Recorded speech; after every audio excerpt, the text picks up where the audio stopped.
Hi friends, welcome to my channel. तेज चलते आज षष्ठ श्रेणी सामाजिक विज्ञान जहाँ सब क्वेश्चन रही सबको जानवा। प्रथम क्वेश्चन, पाखरे थिबा कौनसी एक धार्मिक स्थल बा ऐतिहासिक स्थल बा सर्वसाधारण स्थल विषय में तथ्य लिखिबे। तो देख पिला माने आम जेहेतु ओडिशावासी तेणु जगन्नाथ मंदिर होची आमर एक तीर्थस्थान जहाँ विषय में लिखा। यह हूँ ओडिशार पुरी सहर में अवस्थित।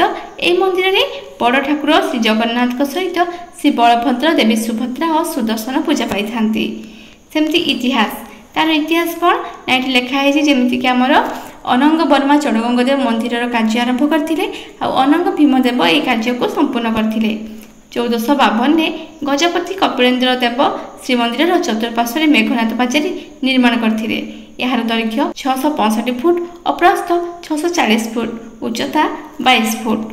एवं आसला विषय, तुम यहाँ स्क्रीनशॉट नहीं लिखिपर कौ दिगरे कौन कौन सब द्वार रही दर्शा जाइछि।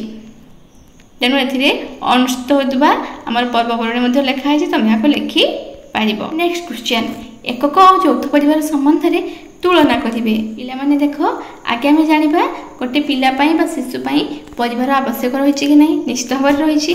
तेज ये परिवार केते भाग में विभक्त ना एकक परिवार और यौथ परिवार दुई भाग में विभक्त। तो ये तुमको एकक परिवार और यौथ परिवार विषय लिखि दिखाई। तुम यहाँ स्क्रीनशॉट नहीं भल भाव लिखिपर।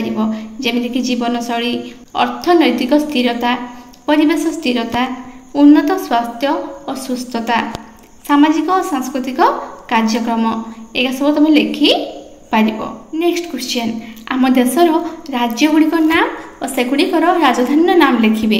देख पिला माने एथिरे राज्य और राजधानी नाम सब लिखाई। तुम यहाँ स्क्रीनशॉट नहीं लिख आउ यहाँ पढ़ा करके मन रखा चेष्टा कर। भावुची भिडियोटी पिला बहुत उपयोगी हम। भल लगे लाइक शेयर करूँ। आम चैनल नुआ थी चैनल को सब्सक्राइब करूँ। Thank you.